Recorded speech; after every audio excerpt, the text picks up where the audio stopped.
This channel has been set up to make sure that anyone can observe our democratic meetings. Please therefore remember that this meeting can be watched at any time by anyone with an internet connection. There are subtitles on the YouTube broadcast. These are generated by YouTube. The Council is not responsible for these subtitles, nor can it guarantee its accuracy. There's a delay between the meeting and the YouTube broadcast of approximately 30 seconds. Webcasting officer, please can you commence the broadcast and confirm. Hi, we're live now. Thank you very much. Good evening and welcome to this meeting of the Planning Committee on Tuesday the 27th of April 2021. Before we commence the proceedings this evening, I can confirm that Braintree District Council has adopted some basic etiquette rules for its remote meetings, and these are as follows. Please only speak when the Chairman invites you to do so. Members, please let the Chairman know that you wish to speak through the chat function. The Chairman will introduce speakers in the order at which the request to speak has been made unless there is a point of order at which we will give way. Please minimise all distractions while you're in the meeting. Members, you are asked to mute your microphone when you're not speaking and to consider turn off your video if there's too much interference on your connection to the meeting. Please bear in mind that there may be a lag between speaking and other attendees hearing you. Presentations and images for this evening's meetings will be shared on screen by the officers presenting the item. If you have any issues with viewing these presentations, please indicate on the chat function. When referring to reports, please quote the page and paragraph number where provided. There's no private business items tonight. However, members, please can I remind you, if we do need to move into private session, it is your responsibility to make sure that your connection and venue are secure. If you lose connection at all, please readmit yourself to the meeting and I will admit you to the virtual meeting. Please contact me on extension 2610 if you have any issues with connecting to the meeting. Please use the chat function for the purpose described for requesting to speak or for a point of order. The chat function is subject to the access to information regimes of FOI, EIR. It is also subject to data protection, rules of defamation and the Council's Code of Conduct. To assist with managing the chat function for the meeting, the agenda items will be included in the chat function to act as markers. I can confirm the meeting is quorum and may proceed. The Planning Committee consists of the following members. These are Chairman, Councillor Wendy Scattergood, Vice Chairman, Councillor Ona Parker. The remainder of the committee are Councillor James Abbott, Kevin Bowers, Patrick Horner, Hilton Johnson, David Mann, Andy Mundy, Frankie Ritchie, Gabrielle Spey, Peter Schweer, Nick Unsworth and Justin Wrench. This evening we have apologies from Councillor Abbott, Councillor Hilton Johnson, Councillor Ona Parker, Councillor Peter Schweer and Councillor Nick Unsworth. For this meeting we have officers in attendance and these include Tim Havers, Lead Principal Planner, Matthew Wild, Senior Planner, Chris Paggi, Planning Development Manager. Alison Webb is the Governance Officer who will be clerking the meeting and will be reading public question time statements. My name's Emma Wisby, I'm the meeting facilitator. To help distinguish councillors and officers on the broadcast, councillors have a prefix of CLLR before their name and officers have a prefix of officer. Public speakers who are registered with public question time have a prefix of PQT. I will now hand over to the Chairman, Councillor Wendy Scattergood. Thank you very much, Chairman. Thank you, Emma, and good evening, members of the public watching on YouTube, and good evening and welcome to members of the committee. Welcome especially as this is our first meeting of the new civic year. I will start by just reminding everyone that we have one item this evening that has been withdrawn. So if anyone is watching on YouTube for this item, I will just tell you which one it is. It is item 5C on our agenda, application number 20-02109, full Fishing Lakes, Great Yeldham Hall, Toppersfield Road, Great Yeldham. That item has been withdrawn and will not be discussed this evening. I will now start the meeting by going to item 1, which is apologies of absence. We have apologies for absence from Councillors Abbott, Johnson, Sweer, Unsworth and Councillor Mrs. Parker. Everyone else is present. Thank you very much indeed. Item 2, declarations of interest. Does any member wish to declare the existence and nature of any disclosable pecuniary interest, other pecuniary interest, or non-pecuniary interest relating to items on the agenda having regard to the Code of Conduct for members? Councillor Mrs. Spray. Thank you, Madam Chairman. I will declare an NPI in the first item, item 5A, land off at Cutthroat Lane, Witham. One of the agents for the applicant contacted me earlier this year asking for assistance in getting the application onto committee agenda for consideration, but I did not disclose my voting intentions or discuss the application in any detail, so I will remain and vote. Thank you. Thank you, Councillor Mrs. Spray. I will declare the same interest because the agents did phone me and email regularly for the same reason, but I also did not discuss the application, so I will remain and vote. Councillor Monday. I have an interest to declare on application 2100343 VAR. I am both the applicant and also the company director of the which owns the property referred to in this application. So I will be leaving the meeting at this point, and I won't remain and vote. Thank you, Councillor. I'll just repeat the number because we had a break when you were saying it. Was application number 2100343 VAR.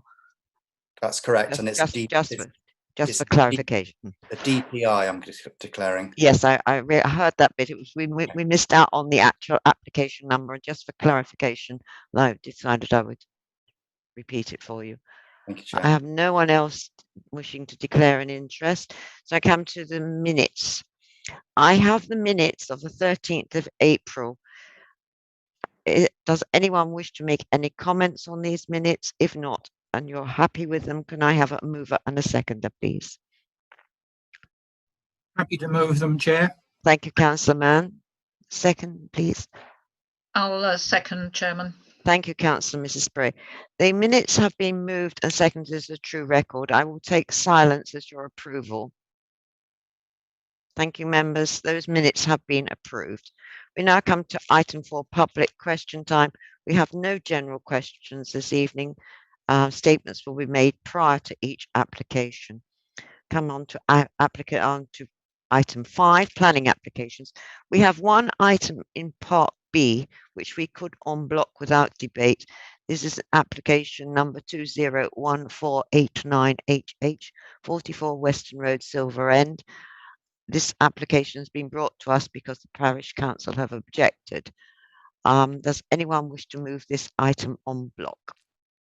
Happy to move that item en bloc, Chairman. Thank you very much, and Councillor. To look forward to the day when the Silver End conundrum is solved and we don't have to go through this ritual every meeting. Thank you very much for those comments. I agree with you entirely. Can I have a seconder for that, please? Yes, I'll second, Chairman. Thank you very much, Councillor Mrs. Spray. It has been moved that we approve this application by Councillor Mann and seconded by Councillor Mrs. Spray. On an item of this kind on part B, I think I can take silence as approval. Thank you, members. That application has been approved. That brings us back to the applications in part A. And the first application is 5A, application 19021964, land at Cutthroat Lane, Witham. We have two statements on this application. And the first statement is going to be read by Alison, and it is from a Mr. Richard Plale. He is chairman for the Witham Allotment and Leisure Gardeners, and they are objecting. Alison, are you ready to read this statement for me, please? Yes, thank you, Madam Chairman. Thank you, Alison. This is the statement by Richard Plale, chairman, and on behalf of Witham Allotment and Leisure Gardeners operating at the site of Cutthroat Lane. We fully understand the requirement to increase current sources of energy to meet demand and understand why the site in question is of interest for development. In 2020, along with our secretary, I met with a representative from Conrad Energy. We were pleased that many questions were answered and concerns taken on board, which resulted in the original site plans being amended to cover points that had been discussed. However, one very important question remains outstanding and we feel must be answered before this development is passed and allowed to proceed. What effect could any output produced by the generators have on the nearest neighbours, being the allotment community and their produce?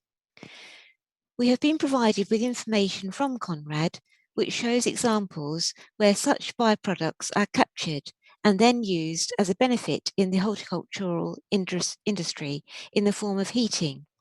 But at these plants, the materials concerned would need to be treated first. Because we are just the other side of the fence, it is felt that our health and safety must be considered by carrying out the correct surveys. Then the results evaluated before planning permission is allowed to be granted. That's the end of the statement. Thank you, Madam Chairman. Thank you very much indeed, Alison. The next person wishing to make a statement is Mr. Philip Silk, and he is speaking on behalf of Conrad Energy, the applicant. Mr. Silk is present. Good evening, Mr. Silk. Would you like to make your statement now? Good evening. Thank you, members. Yes, my name is Philip Silk, and I'm Conrad Energy's Head of Development and applicant for this scheme. The way this country generates power is changing rapidly in response to the climate emergency. During the last decade, we have seen an unprecedented shift away from coal towards renewables, mainly in the form of wind and solar.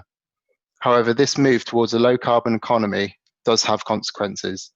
Sunshine and wind are variable resources and can change quickly, and they can't be turned up when electricity demand increases.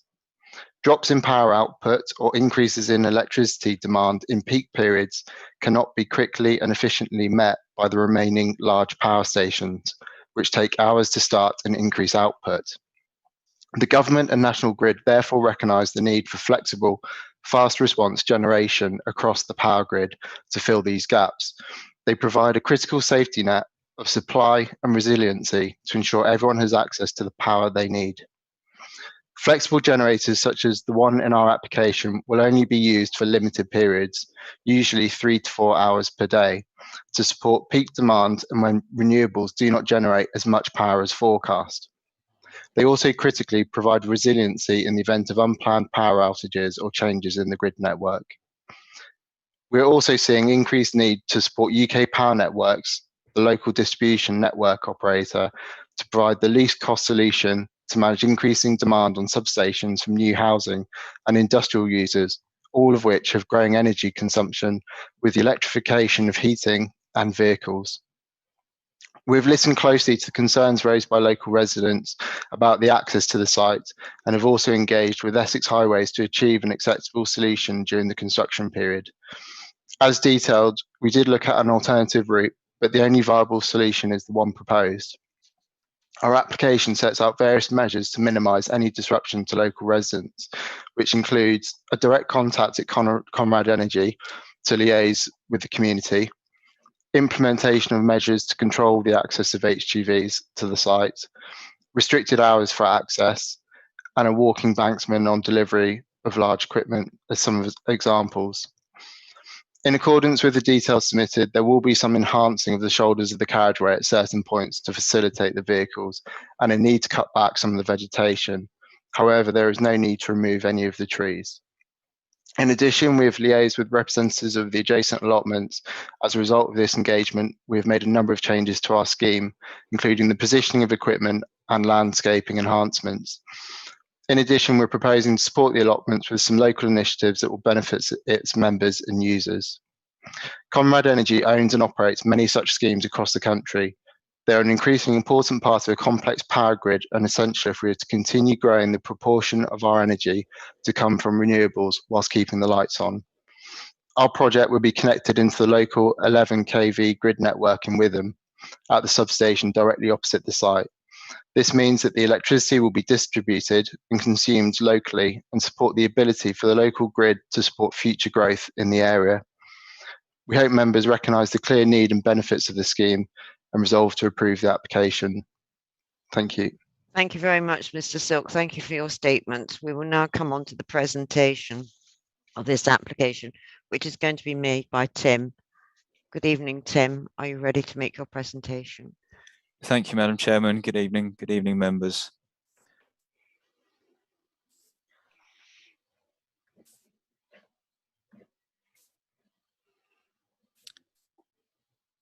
Okay, hopefully you can all see a presentation now on a full screen.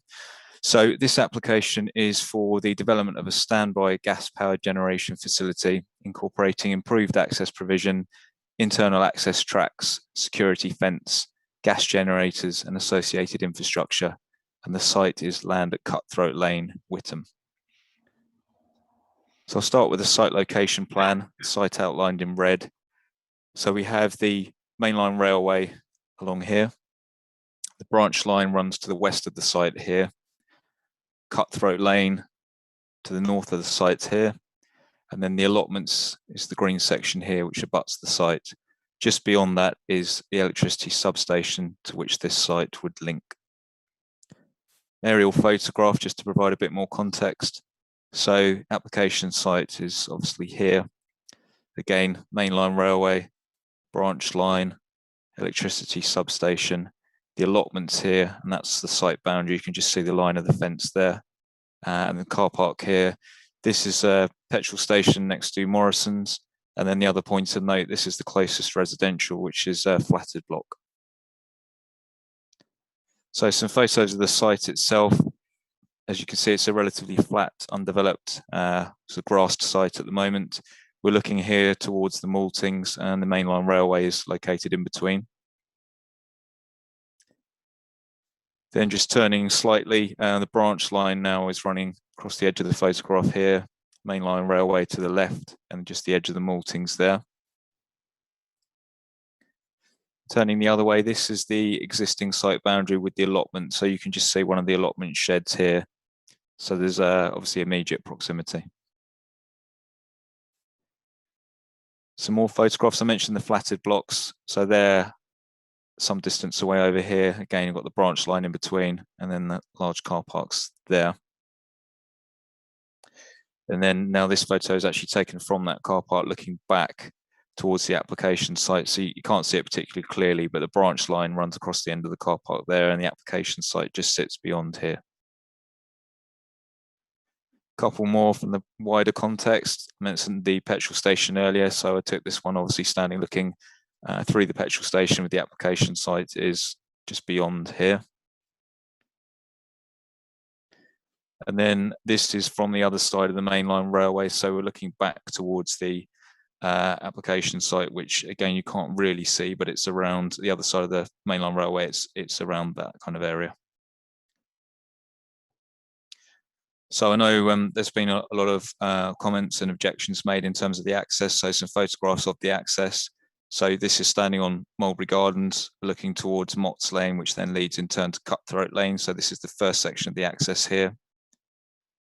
And just a couple of photographs taken on the way down. So I'm now standing on Cutthroat Lane, looking back up towards Motts Lane.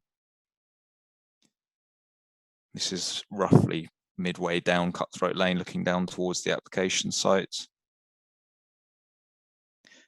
And this is now right down at the application site. So there's an existing drop curve with an access point here. Application site's on the right. The substation that I mentioned is on the left. And this here is just a photograph to show the branch line, really the gated access here where the level crossing is. Then a final photo of Cutthroat Lane again. So this is actually the substation that's on the left. This one's just to show, as you would have seen in the other photos, but some of the pinch points where the vegetation is quite low growing over the existing lane. The final point, there would be, and I'll come to this in more detail later in the presentation, but there would be some widening required. And this is one example where there would be some widening of the radius here around the corner where this grassed area is. So moving on to the site layout plan, a couple of layout plans just to run through. You've got the 6 gas generators with their associated infrastructure, radiators, battery storage, some small sort of maintenance type kiosks. And then there's a landscape planted area, which comes up better in a later plan. And then obviously the boundary fence. So slightly zoomed out version, you can just get your bearings a bit better here. There's the mainline railway and the branch line. Cutthroat Lane here, and this is the planted area in between the gas generators and the allotments. So in terms of the landscape master plan, initially, as the applicant said, the gas generators were actually located a lot further over this way, fairly hard up against the shared boundary. And the applicant did respond positively to the concerns that were raised by the allotment, push the generators as far as physically possible to the other side of the site. And then this is now a planted area. You may have noted there's a proposed condition in place that would limit the planting in height between 1.5 to 1.8 metres. That's specifically to prevent overshadowing of the adjacent allotments. A couple of other points to note: you've got tree planting down on this boundary here. So we've, in terms of the officer position, we've maximised the amount of tree planting. And also, in terms of the hedging along here, there's an existing hedge which would be retained, as with these two, I believe they're walnut trees, I think, here, but both trees here would be retained. So some elevations. In terms of where we're looking, the first one's from the mainline railway. So looking at the site here, this doesn't really, it shows some proposed vegetation, which I would advise to ignore, because as I mentioned, that's actually the vegetation which is now conditioned to be lower between the allotments and the gas generators. But everything else is stripped away, so you can see the actual components. So the top one is looking from the railway, and the bottom one is looking from Cutthroat Lane. From the side, so the top one here is looking from the allotments. So again, if you ignore the height of this proposed planting and bring that down to a maximum of 1.8 metres, and then the other one is from the other side, from the car park. But again, it doesn't show the actual proposed planting. It's sort of stripped down so you can see the components.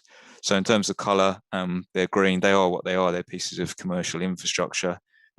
We have got, again, a suggested materials condition, so the security fencing here would be green as well, just to help it blend in a bit.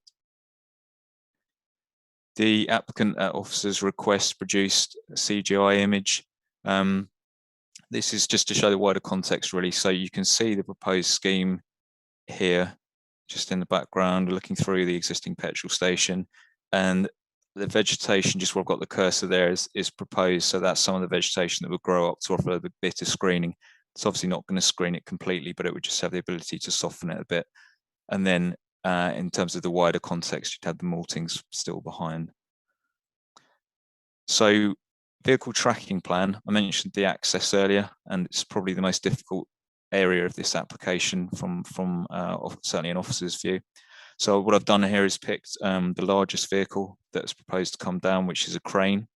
There are two other types of lorry that would come down, but they're a bit smaller than this. So what we're looking at here is a tracking plan. Obviously a technical highway drawing. The idea is simply to demonstrate that this size vehicle can fit down. It's not a finalised drawing. There are conditions that will cover this off, but I think there are a couple of points that are worth just flagging here. So there would be some works required to Cutthroat Lane, and to the start of Mott's Lane. There's some widening of the curb radii here, and then further down here. And there's a couple of other areas where it's been flagged that the width is slightly below 3 metres, so it would need to be widened with what's termed as patching, but essentially widening the existing hard surfacing to enable this vehicle to come down. And then in addition to that, we have the works to the trees, which I've set out in the report. So it's not tree removal in terms of actually removing trees or removing chunks of hedgerow. It's access facilitation, so it's pruning, cutting back. So in conclusion, the site, in terms of the general principle of development, the site's within the town development boundary where the general principle of development is acceptable, subject to compliance with the various relevant policies. The proposal is gas powered. So for officers, obviously, that's a starting point where we're looking at an unsustainable source. However, and importantly, and I think as the applicant emphasised again in his 3 minutes, we have adopted policy RLP 161, which is supportive of operational utilities development, which includes electricity and gas. We have draft policy LPP 75, which is supportive of decentralised energy. And critically, this would provide a balancing generation service to the local grid. So we'd be looking at temporary additional capacity at short notice. That does link in again to the NPPF, which recognises the need to minimise vulnerability in the network and to improve local network resilience, particularly to enable renewables, which for obvious reasons can fluctuate in their ability and their output depending on weather conditions. And when that happens, that shortfall needs to be plugged. So moving on to Some of the harms, we've got the loss of an undeveloped site, so it is a greenfield site at the moment. Although it is important to point out that there is a strong biodiversity net gain that would be secured, and that's quite clear from the biodiversity report and the our own ecology officer's comments. There is a degree of visual impact. They are pieces of commercial infrastructure. In terms of noise, air quality and amenity impact, that's been assessed in detail from officers' perspective. That's been found to be acceptable. The highway impact, again, from the officer perspective, is acceptable. We don't have any objection from the Highways Authority, subject to their set of conditions that they've requested. We have works to the trees and the hedges in terms of the cutting back of the vegetation, and there are 2 bespoke conditions that are recommended to address the tree works to Cutthroat Lane and Motts Lane. So overall, in officers' view, the proposal would serve a well-defined function. It would help to address short-lived fluctuations in the grid, which the larger centralised power stations are not able to do. And it would enable the greater integration of renewables in the longer term, which is going to be critical moving forwards. So on that basis, it's recommended that planning permission is granted. In terms of late reps, I just wanted to address the Whittam Allotment and Leisure Gardener Association's question, which was, just to remind members again, what effect could any output produced by the generators have on the nearest neighbours, being the allotment community and their produce? So this was a question that I asked specifically. It was raised previously, and I asked specifically to our environmental health officer. I think what I'll do, if members don't mind, I'm actually just going to read out the short paragraph she submitted, because it addresses it, and that's her area of expertise. So air quality. Her response, which still stands to this question, is these generators are powered by natural gas rather than liquid or solid fuel, and therefore the products of combustion are gaseous. There is potential for water vapour in the waste gas and in the air to mix with the carbon dioxide and nitrogen oxides to produce droplets that are acidic, but the products are no different to a domestic boiler and typically will be diluted and dispersed in the air as indicated by the air quality report, so as not to exceed any objective levels.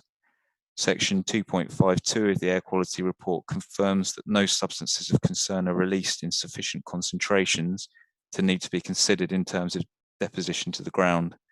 Therefore, environmental health raised no adverse comments in regard to human health risks due to air pollution from the proposed development. Thank you, Madam Chairman. Thank you, Tim. Thank you for a very, very detailed and explanatory presentation. Councillor Mann, you wish to ask some questions. Thank you, Madam Chairman. Well, one has just been, I think, sort of answered a bit more fully. I was concerned about, the health and safety of allotment users, but if they're going to be addressed by no more than a threat comparable to domestic boiler, I think we can be sort of reassured on that point. The second question, obviously the impact on the lanes is a very important consideration, particularly in respect to the sort of the cutting back of vegetation, the possible loss of trees and hedges. Now the report says, and the phrase I think used is that it's officers consider that it's within acceptable parameters.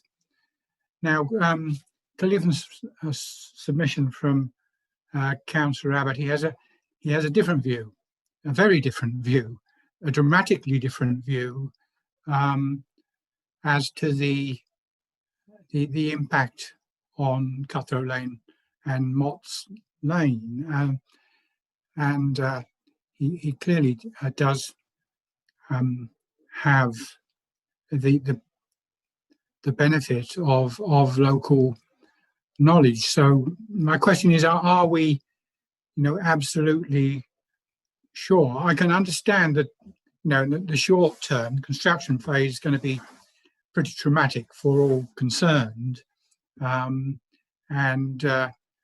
there will be at that time discernible impacts on the sort of the settings of the lane. But are we confident in fact that they will not be permanently harmed if we grant this construction? Thank you, Madam Chairman.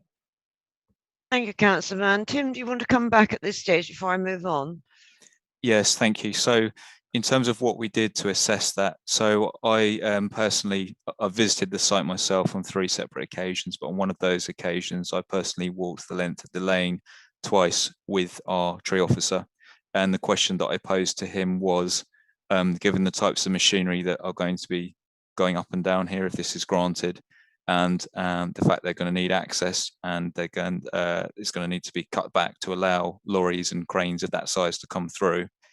Is this something that is acceptable from the tree officer perspective, or is this something where we're looking at significant damage and we should be recommending refusal of planning permission? So we walked the length of the lane, and we took the applicant with us as well, so that we had any questions that we could put to the applicant was there. And the tree officer's view was, as set out in the report, that he is confident, and his advice to me was that we're not looking at anything that is outside acceptable parameters. We're not looking at anything that he thinks is likely to cause tree loss, and in his view, it was acceptable. So it was a thorough assessment that we did. So clearly there would be quite substantial cutting back, but his view was that it was within acceptable parameters. Thank you, Tim. Councillor Mann, you wish to make any further comment? I mean, yeah, looking at the entire setting of the site, particularly the aerial view, it does, come across as the sort of location where this sort of activity might well be acceptably located, but it is the approach to it that does worry me. But I think I'm sort of reassured with what I've heard, particularly that the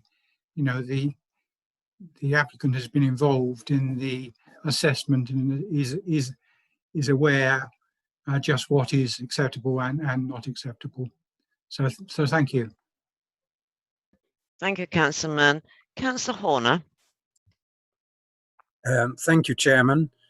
I think it's a very suitable commercial site. Other than the flats and the allotments, everything around it is commercial, being railway, car parking and everything. I will support the application. Thank you. Thank you, Councillor. Councillor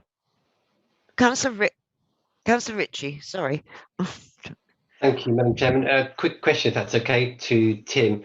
Obviously, there's some supporting evidence around maximum permissible noise for the development, and there's a request as part of one of the conditions for an evaluation report once the site has been fully commissioned.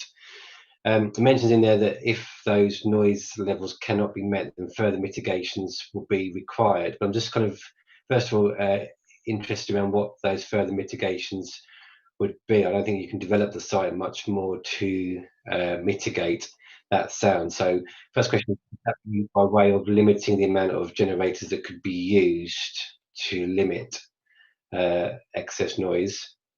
Secondly, does that evaluation report take note of all of those generators running up at a unsociable time during the night? And also the applicant in his in public question time mentioned that that it's likely to be used for kind of 2 to 3 hours per day. Is there actually a condition around the limit of the amount of hours that this could be used, or in worst case scenario, are the nearest residents faced with having this up and running for a 24-hour period or beyond? Thank you, Madam Chairman. Thank you, Councillor Ritchie. Tim, I'll come back to you again. Thank you. So in answer to the last question, no, there is no condition in terms of hours of use. And I think really the reason for that is because of the twofold function of this in terms of its emergency provision, where there's a risk of a blackout, etc., then in theory they could need to operate at any time. In terms of the noise and the mitigation, I had this conversation with the environmental health officer, and again, my question to the environmental health officer was, are you confident that if this is granted and when the reports run and we find that actually when the report comes in the noise levels are too high, that suitable mitigation can be achieved on this site, bearing in mind we have the residential flats that are, I think off the top of my head, approximately 100 to 150 metres away, roughly speaking. The answer came back that yes, they were confident that those noise levels would be within acceptable parameters. And in terms of extra sort of measures that could be taken, you could be looking at not running all generators simultaneously. It may be that additional acoustic shielding could be provided. And in terms of the assessment, I believe I'm right in saying that the current noise report actually is run on a worst case scenario of all the generators operating simultaneously. And I think that would be the same again. The environmental health officer would want to see the worst case scenario. So if we were in a scenario where there was an emergency and they were all running, what's the noise implication from that? So I think the officer position was and is that there is confidence that these levels can be met and there's not going to be a detrimental impact on residential amenity. Thank you. Thank you, Tim. Thank you very much. Councillor Mrs. Spray. Thank you, Madam Chairman. It's an interesting site because it's got a bit of everything around it, really. It has some residential, although that's not particularly close. It has commercial buildings, the railway station, and then quite rural, well, very rural lanes, which, you know, as I say, makes it an interesting site. I think it's, you know, overall in planning terms, it's not unsuitable for what is proposed. I think it's probably very suitable. And I do take the point of the agent that, you know, we do need to look at alternative sources of energy. And I think this is entirely appropriate. I did read Councillor Abbott's statement very carefully, and I think, you know, the sticking point is the access and the impact that lorries and crane and so on is going to have on the lanes and on the, you know, on the nearby residents, or rather the people who use the lanes, cyclists, walkers and so on. The last sentence of Councillor Abbott's statement, he says it is imperative that an alternative access is secured to protect the lanes. And I think the problem is that there isn't an alternative access, and that is fairly clear from the very detailed report we have, and also from what Tim was saying, that officers, you know, they've walked the lane with the applicant and have gone through all this. But the report states quite clearly that in terms of safety and so on, as far as network rail are concerned, it simply is not possible to use the access from the west, which I know some objectors were suggesting. You know, it would involve changes to the level crossing, restrictions and so on, which would just be complex and simply not viable. I do think that they have looked pretty hard at what alternatives might be, and there simply aren't any. Bearing that in mind, I'm not sure that if we were to refuse this on access grounds, and I don't think there are any other grounds, and highways haven't made an objection to access, but I'm not sure that an inspector looking at it would feel, given the research done and given the problems with any other alternative access, I'm not sure that an inspector would find that that is sufficient grounds for refusal. I really do appreciate the concerns shown by Councillor Abbott and objectors, and the Allotment Society around the impact of this. It's true. I mean, the construction phase will be, short-lived, as it is with many of the developments that we approve. It's fairly short-term pain, and that is not to minimise it.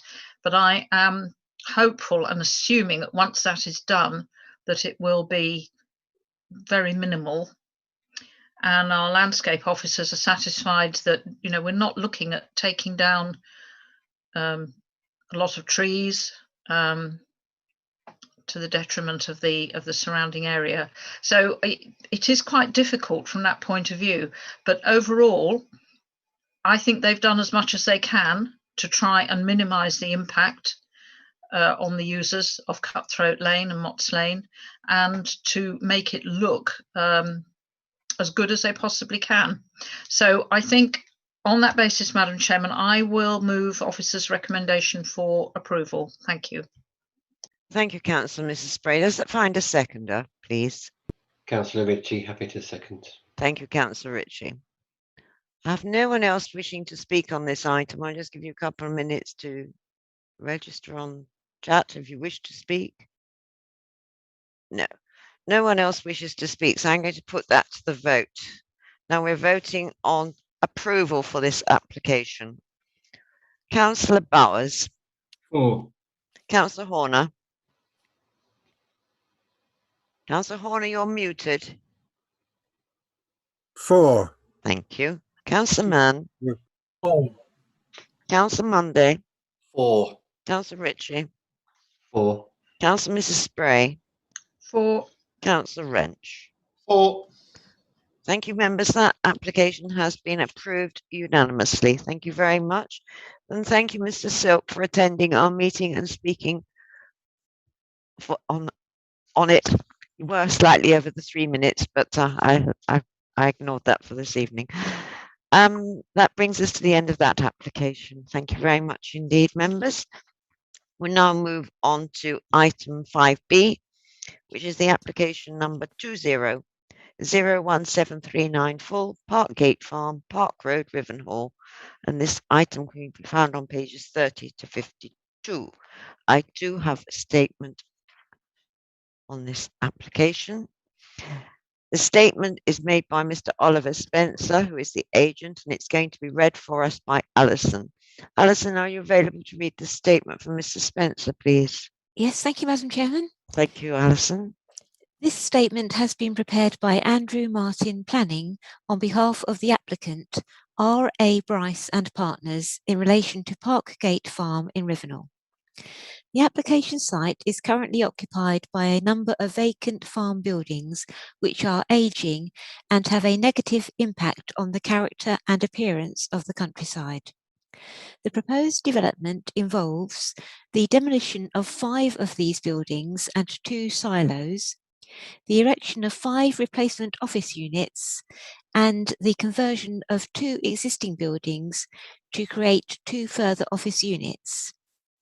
These proposals result in a circa 25% reduction in total floor space, built footprint, and average ridge height on site, and will have a lesser impact on their surroundings than the existing site. Although located in the countryside in planning policy terms, the application site includes a considerable amount of built form, and part of it already benefits from a permitted development prior approval for conversion to office use.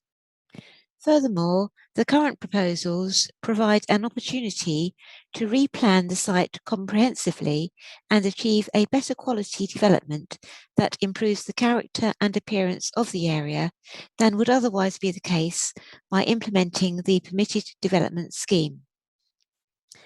The design of the new buildings reflects the traditional rural Essex vernacular of dark weatherboarded barns with gable ends, tile or slate roofs, and tall door openings. The design has been subject to pre-application discussions, and amendments have been made to the scheme since the application was submitted to take on board officers' comments. The proposals will result in the permanent closure of the site's westernmost access at the junction of Park Road and Parkgate Road, which should improve highway safety. Extensive new covered cycle parking is to be provided to encourage sustainable forms of transport, and the site is within cycling distance of the settlements of Silver End, Rivenall and Witham. There is also scope to promote car sharing via a workplace travel plan to help minimise the number of single occupancy trips to the site by private car. While COVID-19 has caused a temporary reduction in the demand for office space, the UK's successful vaccination programme is allowing life to return to normal, and many businesses are now reopening their offices or planning to do so this year. The district also has experienced significant new housing growth in recent years, including 700 metres to the west at the Red Rose site on Western Road, Silver End, and it is important that the delivery of employment floor space keeps pace with this to ensure that there are local employment opportunities available to residents and to avoid excessive commuting out of the district in the future. Finally, the Council's planning and urban design officers have seen fit to recommend the scheme for approval.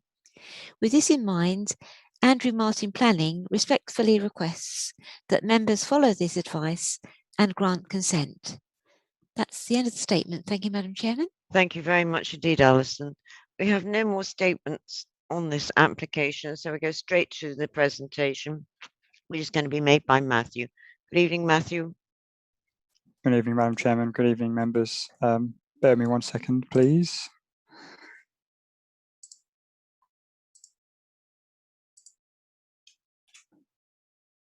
Okay, hopefully you can see my screen. So the application before you this evening is the redevelopment of the site at Parkgate Farm, which involves the conversion of some existing buildings, the erection of some new buildings, and in the end, there'll be 7 single-storey office buildings totaling to 916 square metres of Class E office space with associated plant, car and cycle parking, outdoor amenity space, landscaping, and surface water attenuation. Okay, just quickly then, just to give you a bit of context before we start. So, site edged in red. You can see the existing buildings on the site as they are at the moment. You can see the junction that was referred to in public question time. And in the report, I've referred to that as the Park Road, Western Road and Parkgate Road junction. And you can see the access here. Got existing access into the site from Park Road, and you've got the third access, which comes along the back. And then just to show you an aerial context, really, so it's quite obvious that the site is brownfield in its nature. It's got a lot of hard standing, it's mainly scrub, it's quite limited vegetation. So yeah, we'll see that in the site photos, but I just wanted to sort of show you that first. So the first image I've plucked from Google Street View, just to sort of give you a bit more of a wider view of the site from Parkgate Road, and the junction is behind me, the junction that I was just talking about. So yeah, just flicking through the photos, so you can see the one of the large agricultural buildings on the site and the silos, which is to be removed. And again, this is showing the same building, but from a bit further down the road. So as you can see, it is quite imposing.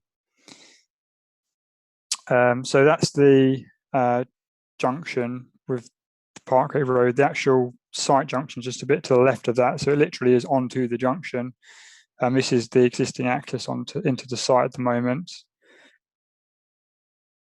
And again, I've just turned slightly just so you can see inside the site at the moment. So I'm standing at the existing access point onto that junction that we just talked about, looking into the site.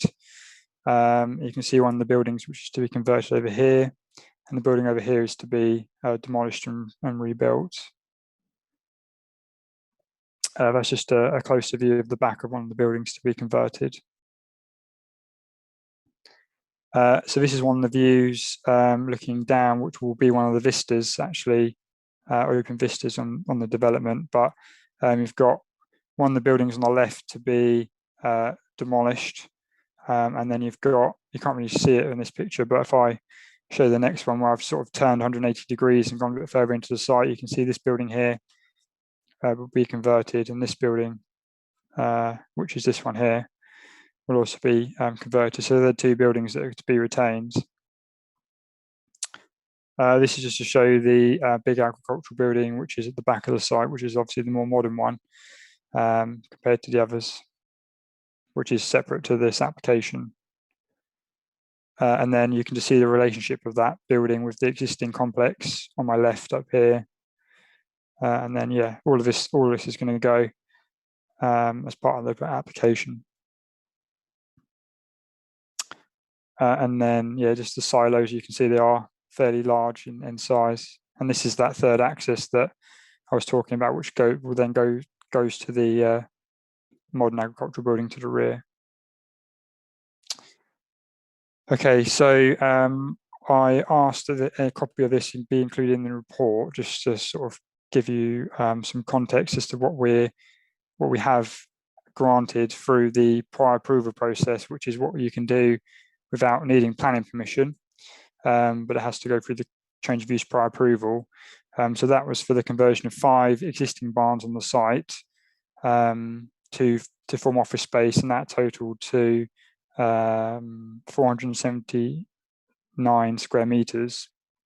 But critically, it didn't include the 2 bigger buildings that we saw just now. So they were sort of would be left as they were, I guess, as part of this layout. It doesn't particularly create a cohesive layout, allow for sort of planting and amenity. So the option that the application now presents to the committee this evening is actually to redevelop the site in a much more holistic way.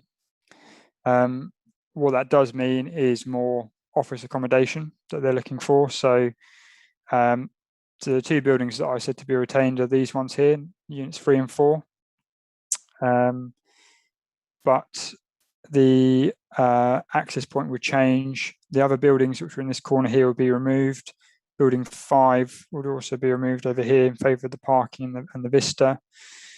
And you can see that the 2 big buildings have been removed in favour of the smaller buildings. So in terms of actually the converted space, that's 273 square meters, these 2 buildings. And then the new buildings would amount to 639 square meters. As I say, the holistic approach allows for better parking and amenity distribution. You've actually, with this, you've actually been able to terminate the vista along here and also block up that access. So with the Cooper layout, that wouldn't have happened. So, you know, this building, if it gets allowed, will effectively block up that access, and that won't be able to be used again. As I say, building 5 has been removed in favour of the parking and this sort of structural landscaping you can see and cycle parking. One thing that officers asked for was actually a gate to be put in on the site, because the parking for number 1 and 2 Parkgate Farm cottages has to be retained, I think, as part of their agreement. So just for additional security in the evening, just to make sure that you know, doesn't get unnecessary people on the site. But obviously during the day when businesses would be working, that could remain open. What else have we got?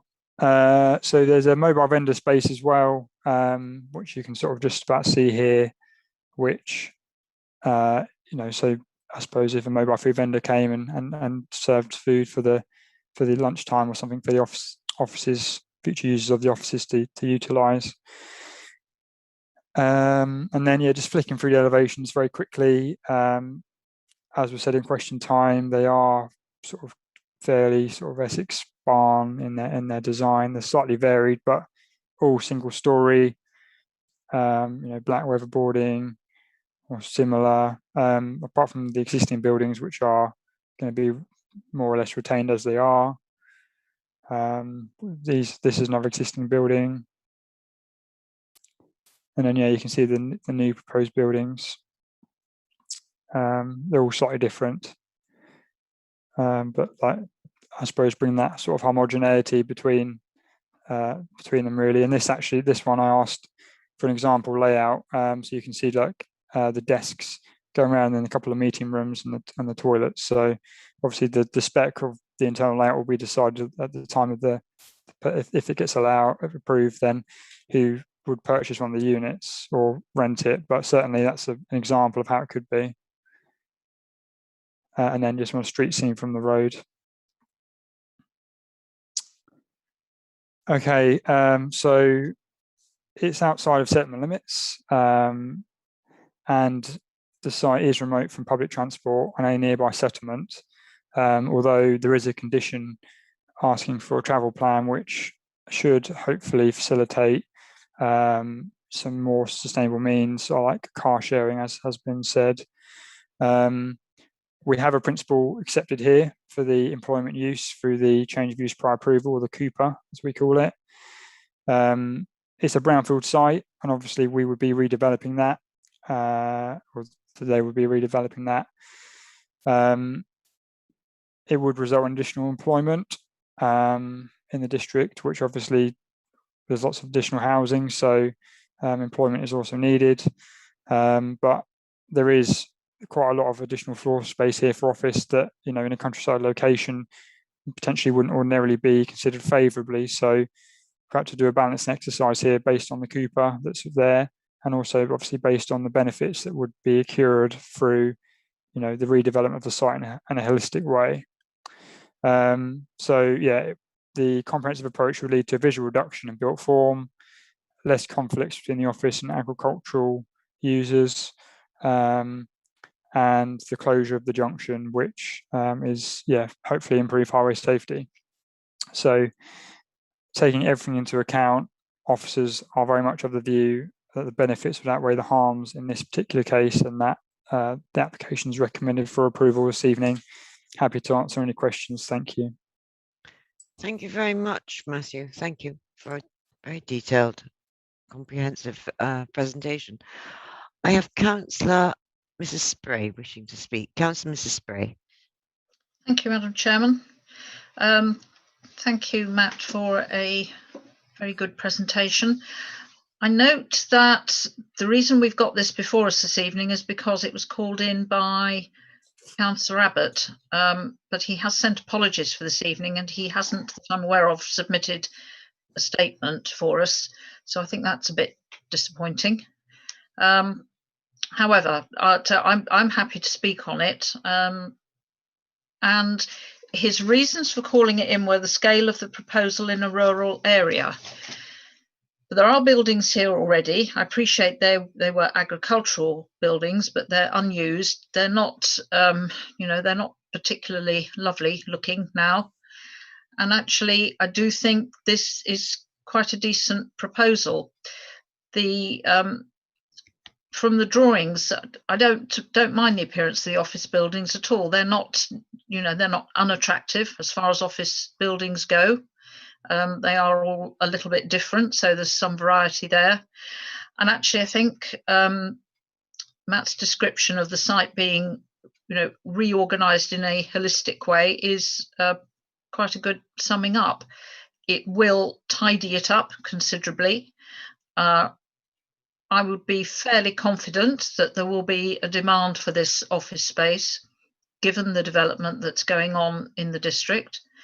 And the landscaping is pretty good. I actually can't see, in planning terms, anything very much wrong with it. Quite a lot of thought has gone into it. So for me, it's an appropriate site. I don't see that there's going to be any particular harm to the countryside. So therefore, Madam Chairman, I'm happy to move officer's recommendation for approval. Thank you. Thank you, Councillor Mrs. Spray. Does it find a seconder before I move on? Happy to second, Madam Chairman. Thank you, Councillor Mann. And I have you down to speak next. Would you like to speak? very much. Well, I think it's very difficult to call this in on scale when in fact we're experiencing a 25% reduction in built form. So I think it's very hard to argue against it on terms of scale. And this is sort of previously developed land. It's reuse of an existing commercial area in effect, and I think the replacement buildings, as the report suggests, would certainly be less visually imposing than some of the ones that are there already. And I mean, it is. I think I agree with Councillor Spray that the comprehensive approach, the holistic approach to the whole site, achieves a layout that is superior both to what is there at this moment in time and the possible fallback position. So I'm happy to lend this application my support, Chair. Thank you, Councillor Mann. Councillor Ritchie. Thank you, Madam Chairman. Not a great deal to add to the previous two speakers. I think it's a really nice blend, actually, of offices that they've proposed for us this evening. I completely agree with Councillor Spray.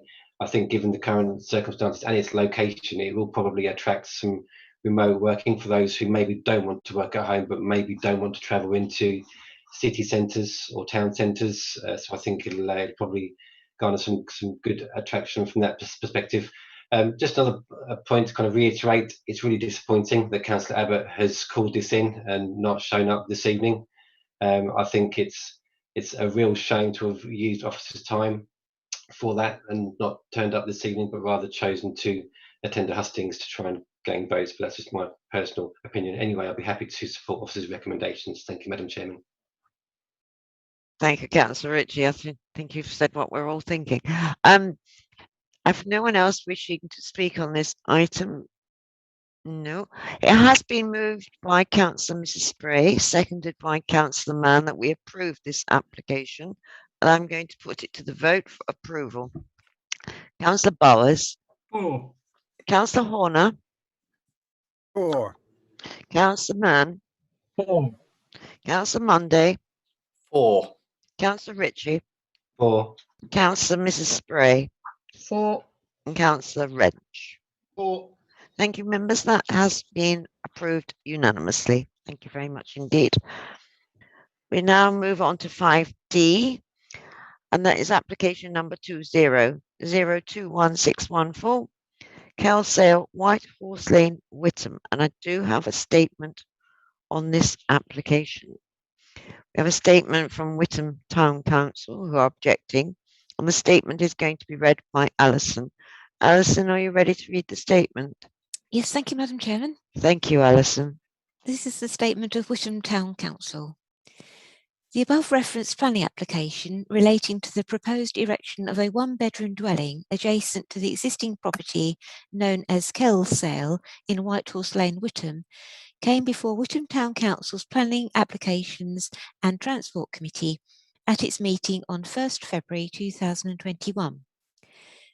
When deliberating upon this application, it constituted a two-bedroomed dwelling, and at that time, members considered it in that format. However, it is noted that the application has since been amended to accommodate a single bedroom, but despite this amendment, the internal floor area remains unchanged at 67 square metres, and thus has little or no bearing on the decision reached by members of the Town Council's Planning Applications and Transport Committee.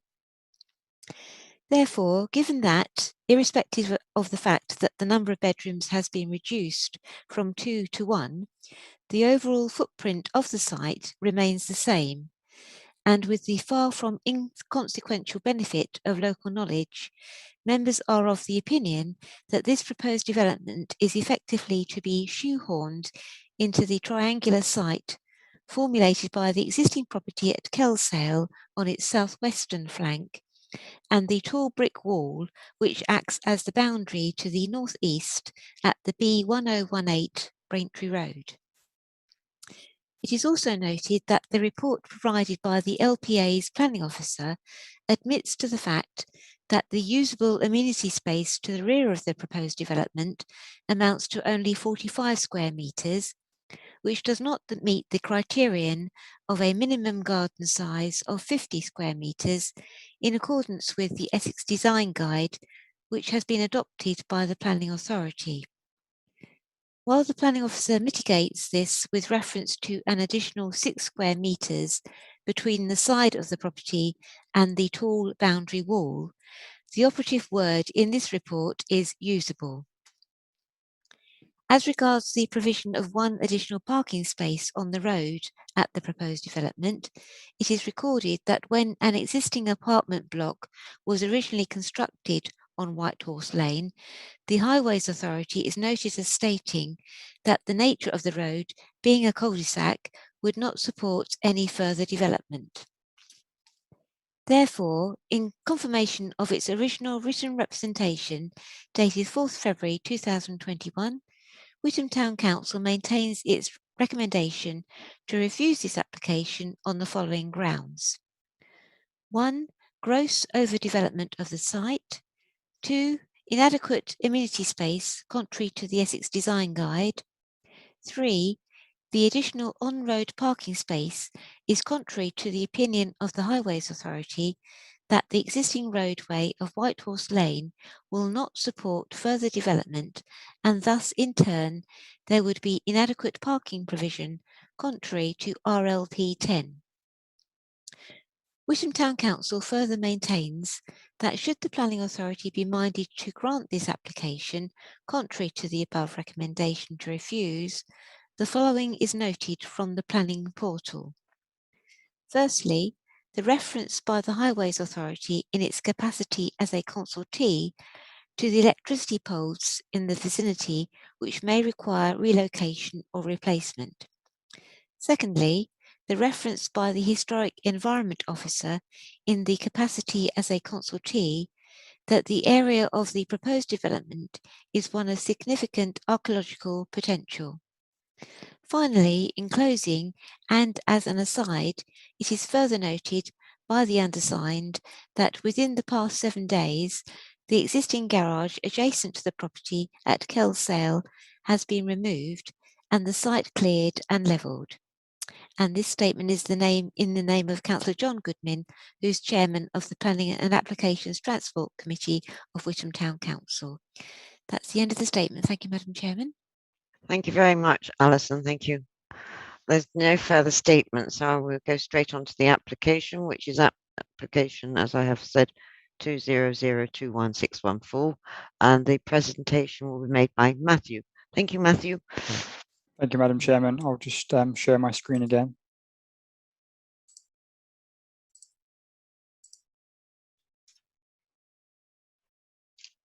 Okay, hopefully you can see this. Yes, thank you. So this application is for the erection of a single-storey, one-bedroom detached bungalow adjacent to the existing property at Kelsale, Whitehorse Lane, Witham. So the existing dwelling is edged in blue and the site is edged in red. So Whitehorse Lane comes down here and terminates. There's a pedestrian foot access to the sort of main road here, and just for context, like Morrison's is up here, a bit further up there, and then the station's over to the east. So that's kind of where we are in terms of where we are in Witham. In terms of the block plan, so you can see where the proposed dwelling is to be located and its parking. So as has been mentioned, originally the application sought a 2-bedroom dwelling. Through negotiation with officers, this was reduced to a 1-bedroom dwelling. I'll show the floor plan in a moment, but certainly it does allow for a much better internal space. And yeah, this would be above the nationally described space standards. In terms of the actual size of the site and the property, has been correctly pointed out that there is only 45 square meters of usable garden space at the rear. I think what we've got to be mindful of is that in accessible locations, the Essex Design Guide does allow for reduction in the standards, where there is good access to services and facilities. So it's quite often you'll get like 1-bedroom or 2-bedroom flats with no amenity. So yeah, that has some amenity here. It's not 50 square meters, but it's close. It also has one parking space, which would accord with the standards. The existing property would be left with one parking space, which is a 2-bedroom property, so that would be slightly below the standard. But again, the parking standards in accessible locations allows for reduction in the standard if necessary. So again, officers are of the opinion that reduction would be okay for this site, given it's in Witham, which is the main town, very good transport links for the district. And then just elevations. Actually, last thing I'll say actually on this is just that it maintains the building line, so that it's no further forward. So you've got the elevations, so pretty simple. The brick plinth, the render, and the tiles. Yeah, more of the same. Yeah, so in terms of the accommodation, so this was actually, as well as the removal of 1 bedroom, it was actually reconfigured to allow the living to sort of back onto the garden area, so that gave that a much better location for that. It's dual aspect, so it should be a reasonable amount of light and outlook in the property. So future occupiers, even though they have 5 square meters less of garden than they potentially should have, internally they would still have good amenity. I don't think there'll be any detrimental impact on neighbouring properties, just by virtue of that setback, and it's not projecting further back than existing property, and obviously you've got the road as well. Okay, just going through the site photos. So there's not really much vegetation on the site. As been mentioned in question time, if this garage is, I think, now been removed, but you can see the existing property here and the site on my left, or left of the photo. Again, so just slightly further across, so you can see the wall that goes around the back. So the road's behind, and the existing property is over here. And then you can see the back of the existing property here, and the way that the wall bends round, and where the garden would be, and the dwelling here. And again, just looking back the other way on the site. And then just a photo showing the rear garden of the existing property at the moment. And then this is just one looking back out towards the road, so you can see the other sort of more modern development opposite. And this is one just looking over the wall, looking out towards where Morrison's, and that would be over there in the distance. Not that you can see it because of the lovely weather. And then the other final point is the access, the pedestrian access that I referred to earlier. So future occupiers could walk to the station relatively easily. Oh, actually, there's one more, and just showing another picture down Whitehorse Lane.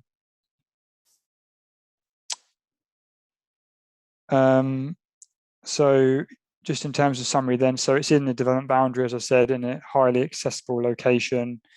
Unfortunately, we don't have a 5-year land supply, so the tilted balance applies. one dwelling towards housing supply, jobs during construction, suitable internal amenity and parking for the existing, one slightly reduced parking for the proposed, and a slightly reduced parking for the existing, but again, in terms of the standards, that is permissible in accessible areas. External amenity smaller than standards, but still usable. And as I said, in that highly accessible location where you can deviate from those standards. So harms, in officers' opinion, will not outweigh the benefits in this case.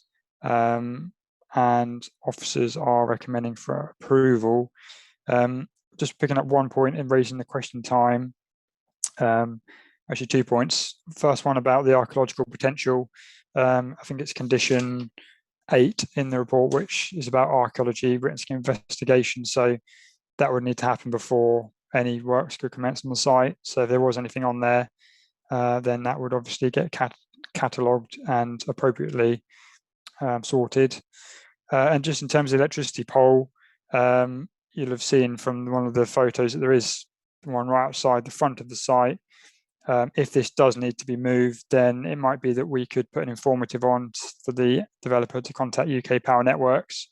I believe they would be the body responsible for that, if they need to move that. But obviously that's not our remit as a committee. But certainly we could put an informative on if members are minded.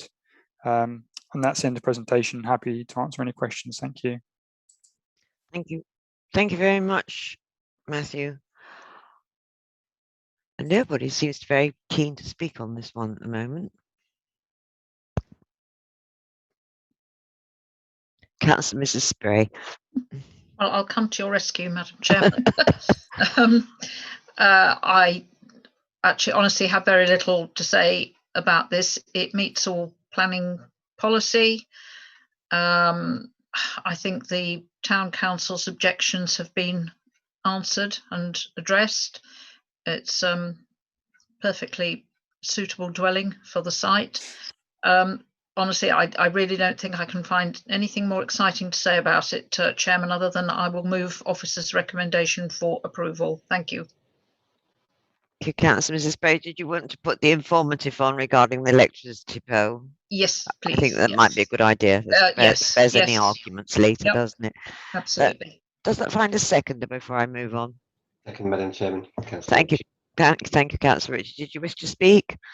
I need to add that agree with Councillor Spray. I think probably Witham Town Council could have probably done themselves a service and spoken to the planning team prior to submitting their objection. They may have picked up on some information that would have assisted them in the future, i.e. around this is an accessible bungalow and therefore has acceptable reductions in back gardens, etc. But yeah, I'm more than happy to second the recommendation with the informative. Thank you, Madam Chairman. Thank you, Councillor Ritchie. Well, no one else is wishing to speak on this application, so I'm going to put it to the vote. It's for approval with the informative. Councillor Bowers. For. Councillor Horner. For. Sorry, I didn't quite catch that, Councillor Horner. For. Thank you. Councillor Mann. For. Councillor Munday. For. Councillor Ritchie. For. Councillor Mrs. Spray. For. Councillor Wrench. For. Thank you very much, members. That one has also been approved unanimously. I think Councillor Monday has to leave us now before we move on to the next final item. Thank you, Chair, and good night all. Good night. There's no need to come back because this is the last application this evening. Okay, so see you in a couple of weeks. Thank see you in a couple of weeks. Yes, thank you. Chairman, I can confirm with Councillor Munday leaving the meeting's still quorate. Thank you. Thank you very much. We now come on to application 5A, which is application number 210034 VAR, Crescent View 2A Forge Crescent, Bradwell, and this can be found on pages 89 to 96. I have no speakers on this application, and so we'll go straight to the presentation, which once again is Matthew. Thank you, Matthew. Thank you, Madam Chairman. Right, then bear with me a second then, please, while I share my screen.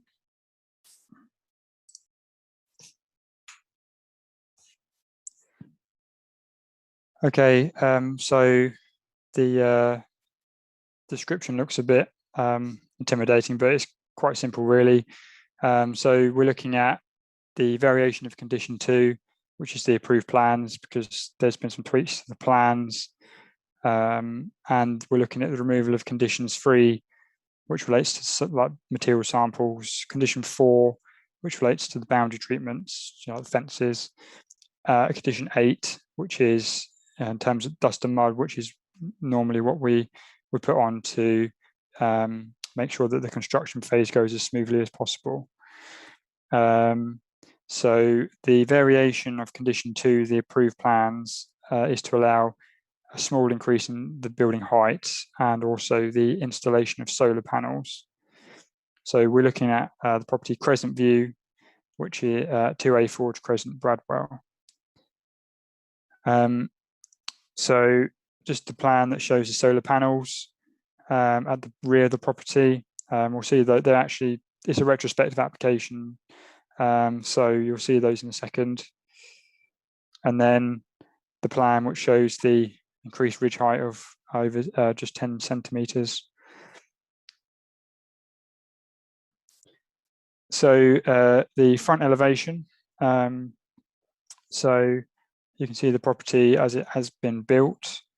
So condition 3 related to the materials. So as you can see, brick porch with the render and the sort of concrete tiles, which, it's a simple design, but taking account what's around it is appropriate for the area, in officer's opinion. Condition 4 was about the boundary treatment. So you can see there's some sort of low fences and then a high fence in the back gardens. Again, that is fairly commensurate with what is in the area, in this particular part of the area at the moment. I'll just show you a couple more photos. So it's a slightly different angle. And then you can see the rear of the property with the solar panels. So in terms of the increased height, there wouldn't be a detrimental impact on neighbouring community by virtue of the 10 centimetre increase, in officer's opinion.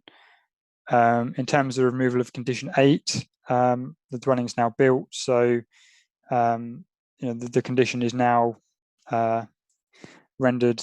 I'm just trying to think the best word. It's no longer necessary, is probably how I would describe it. So that's why it's sought to be removed in this case, because the dwelling has been built without discharging it before now. And I don't know if you can see the title of that because it's a bit higher up, but basically in the report there was a few policies missing when the report was generated.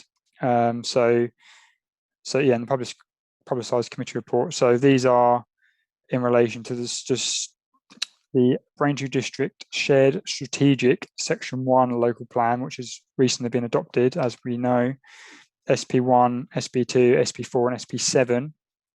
And then we've got the draft local plan, LPP1, LPP 37, 44, 45, 50, 51 and 55. So just to make it clear to members that these policies are relevant to the decision, even though they're not necessarily explicitly stated in the policy section of the report, but there is some reference to them in other sections of the report in the policy rhetoric. And there's also a typo on page 92. It says due to dam course, it seemed, but it should be due to damp course, it seems. So yes, that was helpfully pointed out to me. So just to make members aware of that, really. So yeah, just to briefly sum up then. So the dwelling's already been erected. The request to vary condition 2 to include solar panels and increased ridge height is acceptable in officer's opinion. The request to remove conditions 3, 4 and 8 is also considered to be acceptable now the dwelling is built. So the recommendation before you this evening is to approve And I think as well, we have actually got HRA on this HRA contribution where one wasn't sought previously, but it is now necessary. So yes, that's all I've got. If you've got any questions, please let me know. Thank you. Thank you very much, Matthew. Councillor Mann.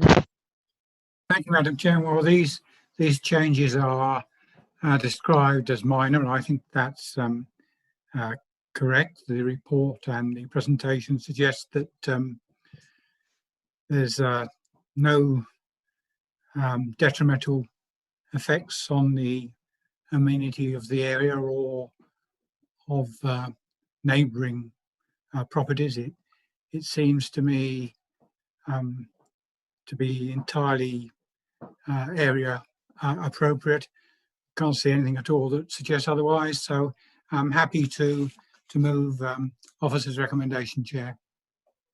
Thank you very much, Councillor Mann. Does it find a seconder before I move on? Yes, Chairman, I'll second. And you wish to speak, so I've got you down for speaking next. Thank you, Chairman. No, just I've nothing else to add really, other than I'll take credit for pointing out the typo, which just goes to prove that I do actually read the agendas all the way through. It did make me smile slightly, I must say. No, thank you, Chairman. I'm happy to second Councillor Mann's approval. Thank you very much, Councillor Mrs. Spray. No one else seems to wish to speak on this item. It's quite a straightforward item, so we'll go straight to the vote. I'll just get my, sorry, I've mislaid my voting sheet. Councillor Bowers, this is for approval of the variations. Councillor Bowers. 4. Councillor Horner. 4. Councillor Mann. 4. Councillor Ritchie. 4. Councillor Mrs. Spray. 4. And Councillor Wrench. 4. Thank you, members. That has also been approved unanimously. And that now brings us to the end of our planning meeting this evening. I don't know how or where we'll be meeting in May. We will be advised quite soon. So watch for the information. It might be here, it might not happen at all. But tonight I'll say good night and thank you very much indeed for your attendance. And I'd like to thank everyone that submitted a statement. And I'd also like to thank Emma for her assistance as usual and for Alison for reading so many statements this evening. Say good night and thank you very much. Thank you, Chairman. Chairman, before I ask the webcasting officer to terminate broadcast on the Council's YouTube channel, I'd just like to remind members that we'll be retaining performance data relating to your connection to the meeting this evening. This is retained in the event that we have a legal challenge to the way we've held this meeting. Webcasting officer, please can you terminate the broadcast and confirm, please?